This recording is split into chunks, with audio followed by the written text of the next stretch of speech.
Hey guys, welcome back to the channel. It's Josh here again.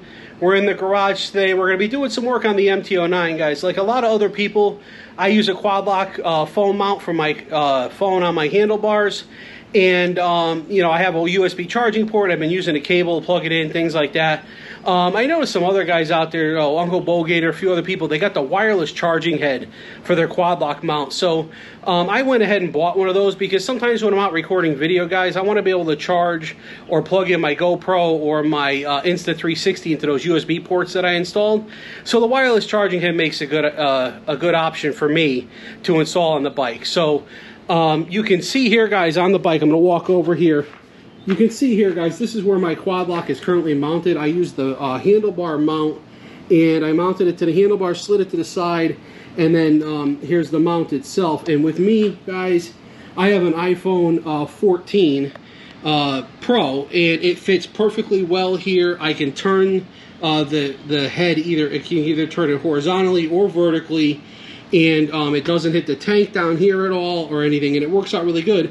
And with a 1-foot cord, guys, with my USB port right here, it works out really well to plug it in. But like I said, guys, you know, sometimes I use these USB ports when I have my Insta360 mounted on the handlebars, and I was testing it out also plugging the media kit from GoPro into my when I have it on my helmet. So it works out better if I can have these two ports available to me, or to charge other things, like I just picked up Cardo, some other stuff, if I could charge other things using these two ports to have the wireless charging here. Okay guys, we're over here at the bench now, and here's what I have. I got the weatherproof wireless charging head from Quadlock, and I have their USB adapter. And the reason why I bought this to use with the charging head is because this connects directly to the battery, guys, which I was opposed to when I was hooking up my USB setup. But here's the thing, guys, this has this, you see this little button here? There's options for this switch that you could turn it into like temporary mode, only on when the motorcycle's on, and it has an auto shut off. So it really protects you from the fact that you could kill your battery or whatever like that, which is why I was originally against trying to plug in the USB directly to the battery on the bike instead of using the accessory port, because I didn't want to run into an issue where I left the charger plugged in or something that killed the battery. So let's get these opened up, laid out on the bench, and we'll see what they look like.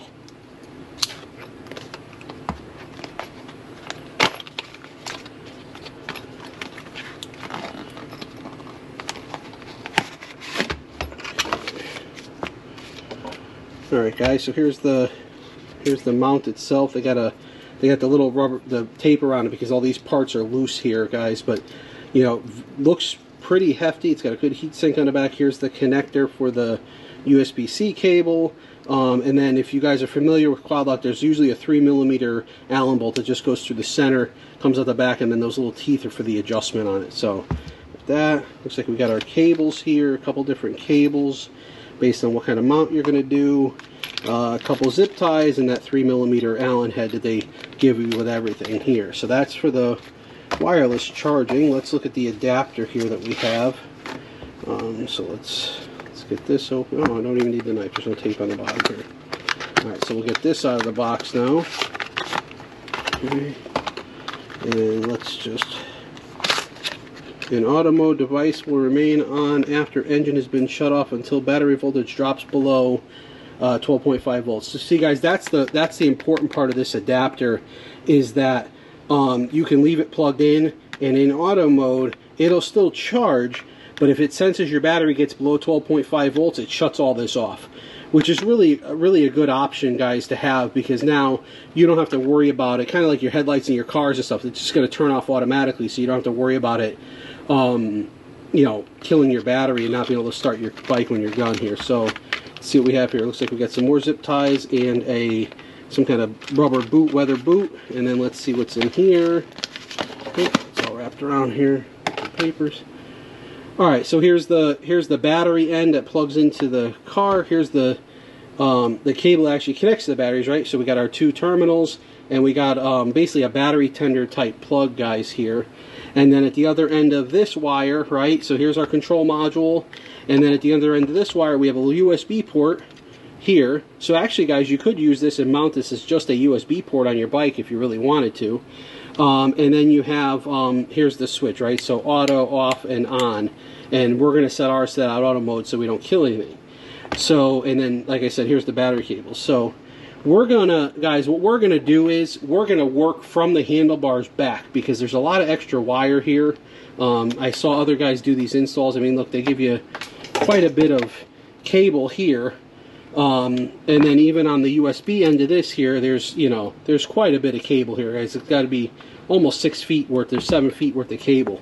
So what we're going to do is we're going to pick out which one of these USB C cables works best for us, and we're going to start there, and then we're going to work backwards from the handlebars to under the seat, because then I can take all these extra wire, we can coil it up and zip tie it under the seat, make for a nice neat installation. Alright guys, so we're at the bike now, and we're going to take off, like I said, we're going to remove the regular head, and we're going to replace this with the wireless charging head, and then we'll start figuring out how to route cables. I think that I might be able to, and I'll grab the camera here in a minute, but as we start to route cables, but I might be able to go down where the USB port is, and then there's a wire loom on the other side of the bike that goes back in towards the where the battery is and stuff over there. So let's get this head off, get the new one mounted, and then we'll start tracing cables.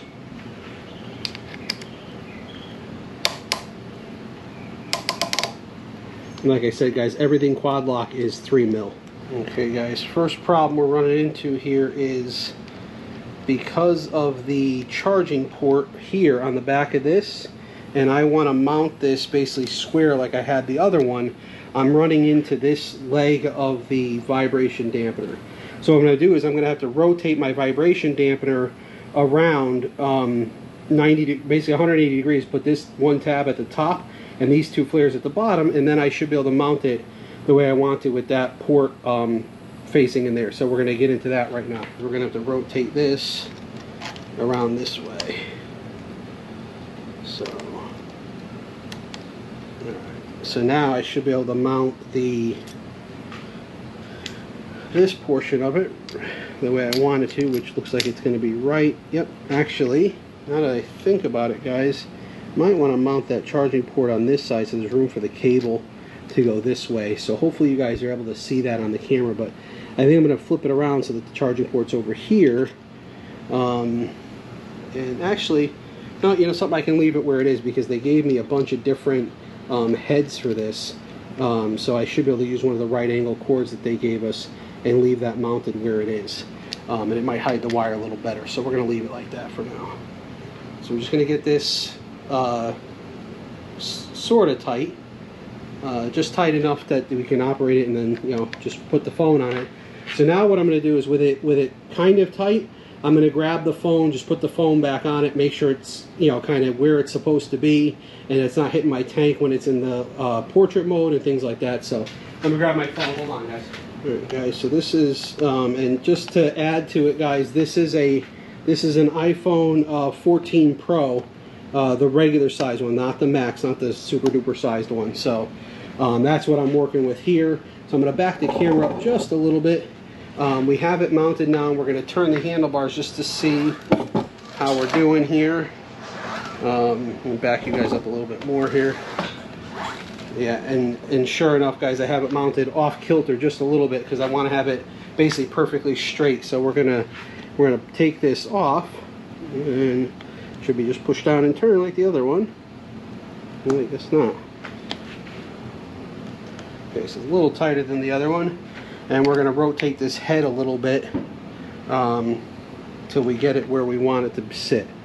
So we're just going to loosen the screw up a little bit here. And we're going to go rotate a little bit this way. And then let's see how see where we're at now before we tighten everything down. So we're going to do a little quarter turn. Okay, now that's vertical, guys. So here, let me grab the camera and show you what I'm talking about here. So guys, you can see, like, when I'm sitting on the motorcycle right now, you see my beautiful wife and my son, but as I'm sitting on the motorcycle right now, that phone sits perfectly vertical. I can turn the handlebars full range of motion, not going to hit the tank at all, and I can also take this off. There, hold on, let me put the camera down for 1 second, guys. But I can also take this off, and I can run it in this mode, you know, like a landscape style mode too if I feel like it. And still, guys, I have the same full range of motion and not hitting anything on the tank or anything like that. Actually, guys, it does look like that the wireless charging is a little thicker than the standard head, so it does bring the phone a little more forward to me. But one of my big things, guys, is if you see right now when I'm sitting on the bike, it's just basically the view you would have, I can still see my dash completely. And even when I have my Insta360 mounted on handlebars, I have a good clear view of the dash and a view of the phone if I need to look at instructions or anything like that. And that goes the same for both orientations, whether it's landscape or in the portrait modification. So here, like if I flip it back to portrait mode, well, it's a little harder to get off, I'll tell you that, with the... If I flip it to portrait mode, you can still see, guys, that from the bike, you know, as I'm riding, I still have a complete nice view of the dash and also my phone for directions and things like that. So that's the orientation I like, guys. Like I said, I mount it very close to the triple tree and push it in that way. And to the handlebar riser, sorry, no, it's not the triple tree, the handlebar riser, I mount it way over to the side, and it gives me enough room, and there's still enough room behind here if I got to plug cables in for USB and things like that. Now, I could just, guys, if you have a USB here and you have an extra port, you can just plug this charger, the USB-C cable that comes with it, right there into your USB charger, and you're done. In my case, I got the one that goes to the battery with the auto charger, or the auto shutoff. So I'm going to start to route that cable now, you know, basically down the handlebars and follow some of the other cables and wires that are on the bike, and we're going to get it back to the battery compartment. Hey, just a quick note, guys. I laid the cables out that Quadlock gave me with this, because they gave you 3 different USB-C cables depending on the type of installation you're doing. They give you this one here that's about 18 inches long, nice and short. Then they give you 2 more that are about 4 or 5 feet long, which is nice. So you have a lot of versatility with this wireless charging head to do the install.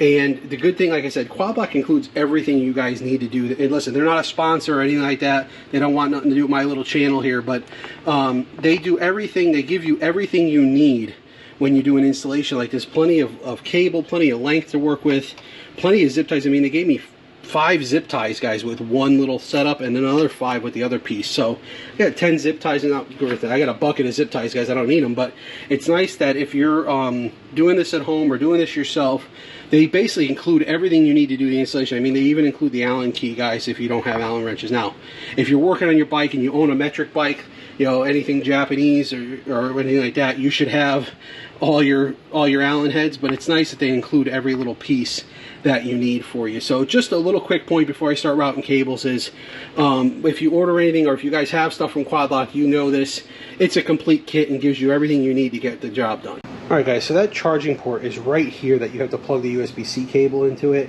and it points straight down. So I'm going to look to see if I can, which one fits better for me, whether they give you the one that's got the right angle plug on it or the one that's got the straight plug on it. I think the straight is not going to be an option because it looks like it might run into, yeah, and here, guys, let's see if I can show you this, but it does run right into the bar. Now, if you weren't running, if you don't run your head in this kind of orientation, or if you wanted to take this head off and turn it 180 degrees where the port was away from there, you could do that. But they give you this nice right angle cable, guys, like this, so I'm going to see which way this right angle cable looks better, and I'm going to use this one to plug in and start to route my cables. I think it might be better I don't know yet, guys. I got to look at it here. I got to play with it here, but I got to figure out which way it's going to look better. One more note, guys. With the charging port, they give you this USB, this rubber weatherproof cover for it. And basically what happens is you run this on the cable that you're going to use, since we know we're going to use this one. I'm going to run it through here. Let me get it stretched through here. But basically this is going to go over the plug, and it's going to slide down the cable to the other, well, guys, I'm going to need more hands to try to get this, or maybe a pair of pliers, but basically this is going to slide around here, guys, and it's going to slide all the way down to the USB end of the cable. And then I'm going to show you real quick on the bench, guys, where that mates up with the cable that you can buy with it, the accessory cable. Alright, guys, so here's the USB port that's on the end of the accessory cable that I purchased from Quadlock, and then here's actually the USB cable that comes with the wireless charging head. Basically what's going to happen is, guys, and I'm sorry, I'm trying to do this one-handed, is you plug in this USB port into here, and let me get it plugged in, and then here's that rubber boot, guys, that we were talking about. This basically slides down over the USB plug, and it lines up, and I'll get it better obviously before I install, but it lines up with these grooves here, guys, in the USB plug that's on the accessory cable, and then it creates just a little bit better weatherproofing because it's got that rubber coating on it. And you know, listen, it's going to be up under your seat, up under your tank somewhere, but at least that gives you a little bit more weatherproofing on the cable itself when it's done. So like I said, guys, when you pick out which cable you're going to use, just be ready to slide that this rubber boot over the top of it so you can mate it up with the accessory cable and make a nice, neat weatherproof installation. All right, guys, so I do like to take my time and try to make my stuff look as neat as possible, really not mess the wiring up or and zip tie everything out of the way. So what I think I'm going to do is I'm going to loosen this bolt here for my current USB plug a little bit, because there's some wires here, and let me grab the camera to show you guys, but there are a couple of wires and looms here already on the back of my USB plug, plus from the handlebars that run down into the headlight area, and that should allow me to run that wire down in there. And then I'm going to come across here, guys, and I'm going to try to get back in either in here with this loom here and run it under this way and connect it to this loom. Or I do have my horn wire here still, guys, for my horn that's mounted up under my airbox, but I really don't want to go through the airbox section. I think I want to use this this loom here and use that as my route to get back over, follow that under here and then get back to my battery. Now, I don't think I'm going to have to take the tank off, guys. I think that I have enough tools that I should be able to find a way to neaten it all up here, leave the slack, anchor it here, and then use a fish tape or something else to actually get through here and back over to underneath here, because I'm sure I could see that loom maybe if I look up under here or whatever. Okay, guys, so stage one of the cabling, what I did was I actually unplugged the smaller end of the cable and ended up running it underneath here, up and through here. I don't know if you guys can see. Hold on, let me see if I can let me see if I turn the bars, I get an angle for it. Here you go. So I ended up running that up and through here where my finger is and into the triple tree here, and then I ran across underneath the wires for the dash and up to there. Now, I haven't zip tied anything yet, guys, because I'm waiting till I get it all sorted out, but now I think that's going to be how I at least get down to this part with the USB cable. And now I got to figure out if this is going to be long enough to get all the way back to under the seat, or if I'm going to have to connect the USB cable to it first and then get it back through there. So we're going to work on that next. Okay, guys, just want to show you real quick where I'm at now is I was able to trace this loom up underneath, and it runs right up under here, under the frame rail here. So there's places where I can zip tie stuff and hide stuff in that frame rail to get back to my thing. But the problem is, guys, I was having a little bit of trouble getting this USB cable to pass through here and then come out down here. So what I did was, guys, went and grabbed myself a piece of house wire, right? So it's solid copper wire. I have, some laying around from other projects. It's about 18 inches, maybe 20 inches long. And I'm just going to use this as a fish tape, guys. So I'm going to be able to take this now, and I should be able to feed it from under here and find out find that loom in that gap there. And then actually I'd probably pass it down from the top, might be easier, guys. But basically all this is, guys, this is trial and error, right? So we're gonna curve it a little bit so it goes towards the way I want it to go. And we're gonna find our way through this hole in the body here to get down. And there you guys can see it. Now it's out both ends. So now it's real easy, guys. Put a little electrical tape on this end to hold that, the other end of the USB, and then I can pull it right through. Alright, guys, as you can see here, I still have my USB plug taped to my white hanger. I got it up through here now. So I'm going to find out where that is. There's loom right here, guys, that I can't get a picture of it, guys, but there's a big wire loom right here, full of wires here. So I'm kind of following that same path with this, and I'm sure I could probably reach up there and get a zip tie on that after, but I'm continuing to use my piece of wire here, guys, with my USB plug taped to it, because now I'm going to try to work my way back through here and into the tray here. So I'm looking to see what kind of gaps I have in here with my finger, because if I can find a gap big enough to get that, I'm sorry, guys, I'm not recording very well here, up in here, guys. So if I can get a gap big enough to get my USB plug through, then I can have it right up into the thing, and most of that other wire, guys, from that adapter piece will be coiled up and under the seat, and so it'll be out of sight, out of mind. But let's get this the rest of the way through, and then we'll continue from. Alright, guys, so I didn't take the tank off, but one thing I did do was I took the 4 5mm bolts out of the rear bracket here, because a lot of that cabling I want to bring right up through here. And what that does is it allows me, I put a block of wood in there, it allows me to lift it up where I can see in here a little bit. You can see my little white tail, that copper wire I'm using as a fish tool right now. So that gives me just enough room so I can see what I'm trying to do as I try to pass this wire up through and make my life a little easier. Alright guys, so here we are now. I spent the last few minutes, I put a zip tie in here, I put one here at the, where the dash is, and then I put a couple here along this loom before it gets back into under here, and then I pulled the cable pretty tightly, not super tight, but then I stuck one down in here underneath the tank here. So now I got my USB port right here, right up close to where the power is. You can see it almost, Christ, it almost reaches, guys. It's like an inch or two short of where the power actually is. So now what I'm going to do is I'm going to connect the charging cable to this, and maybe I might put a little zip tie, a little electrical tape just to keep it from pulling apart, because I don't want to have any issues because it's so short. I wish I had about another 6 inches or so, and then we'll get the battery tender portion hooked up. We'll get everything coiled up and stuff under the seat up here, and we'll give you a look at that in a minute. Alright guys, so instead of electric tape, I used 2 zip ties, and I did them in this crisscross pattern here to hold the plugs together. The rubber boot fits really nicely on it, but I did this with the zip ties instead of electrical tape, guys, because you guys all know electrical tape gets gooey and nasty after a while, especially here in the Florida heat. You know, it's going to be slimy, so if I ever got to pull it apart, it's going to be a mess. This will be pretty easy to pull apart, you know, snip a couple zip ties and pull it apart, so it should be pretty easy to do. But yeah, the rubber boot fits really nicely, guys. So now we're just going to get this up in here somewhere, get it secured, and then we're going to worry about connecting the rest of it.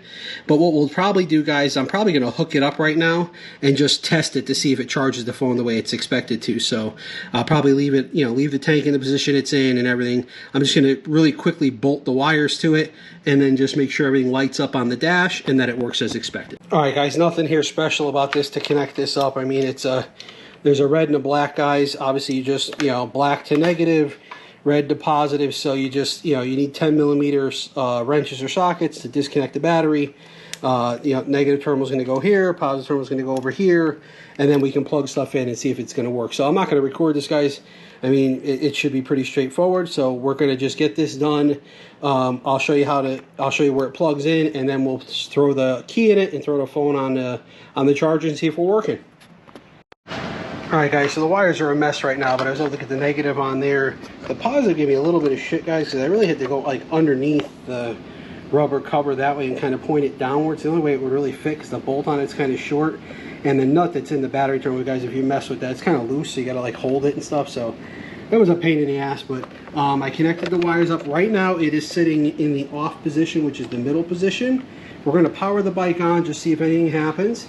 I don't expect anything to happen right now. Alright, so we powered my bike on. I got no light or anything on the charging part here. So now I'm going to flip it to the on position, which is this way. So here, flip it to on.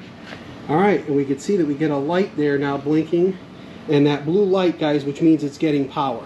Now again, guys, in the on position, it's on all the time, regardless of what happens, right? So if you leave it this way and you shut your bike off and aren't running it, you're just going to kill your battery. So what I'm going to do is I'm going to come back over here. I'm going to flip this to auto, which now should still give me that same light when it's on auto, and then it should charge the phone. But again, if the bike battery starts to drop or anything like that, it won't charge the phone. So let's get the phone out here. Now I am holding the camera too, so I don't know if I'll be able to do this one-handed or not. But let's get the phone out here and get it twisted on there. All right, so I got my phone on there. And right now it is not charging, guys, but I think that's because the bike's not running at all. So I'm going to flip it to on just to see if I get a charge light here. And let's see. All right, so I flipped it to the on position, and there you go, guys. You can see there my phone is charging right now in the on position. So I think we're good to go. The only thing is, like I said, I'm going to roll it outside and start it up and just make sure that I still get a charging light when it's in the auto position. Alright guys, not sure if you're going to be able to hear me or not with the bike running, but you can see here now we are charging with the bike powered on. So the auto is doing exactly what it's supposed to do. If the battery drops below a certain charge, it shuts off, and then when it does have full charge, it does charge the phone and give us the ability to charge there. So overall, overall, guys, all done. I'm going to just bring it in and we're going to wrap it up. Okay, guys, so it took a little trial and error, but basically what I did was I took the wires here and I ran them behind the battery tray and stuff, the electrical tray here. I took this one bolt, I got to tighten it up still, and I was able to just slip the wires behind there. Then I bundled the rest of everything else up, guys, and there's a cavity here in the frame rail that allowed me to fit everything, and then here's my switch here, guys, so I could tuck the switch down in there a little bit more, so hopefully it stays in that auto position and doesn't get hit by anything. And then it still left room for my straps, guys, for my Nelson rig bag and things like that. So I think that's going to work out okay like that, stuck in there. And, you know, if you couldn't hear me on the last bit of clip there, it works great once the auto switch is working exactly how it should. Once the battery had enough juice, it kicked on and started charging my phone. So, guys, I think I'm going to be pretty happy with that setup there, because now I don't have to run a cable to the phone. It's just on and off easy and quick.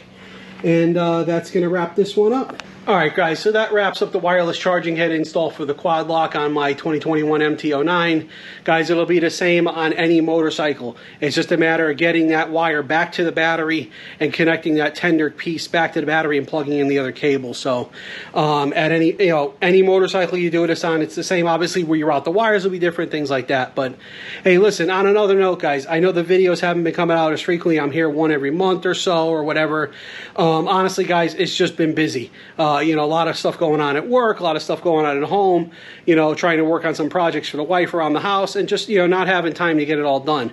But, you know, I'm still here, I'm still making content, and I'll still keep making content and posting it up for you guys as soon as I do it. I have some more stuff coming on the MT-09 that I want to get done, and, you know, we still got to work on the Honda. I got that CX500 project, and, you know, I'm always browsing the want ads, guys, in the marketplace and everything else for the next motorcycle. We'll see what that turns out to be. But until the next one, guys, you stay safe.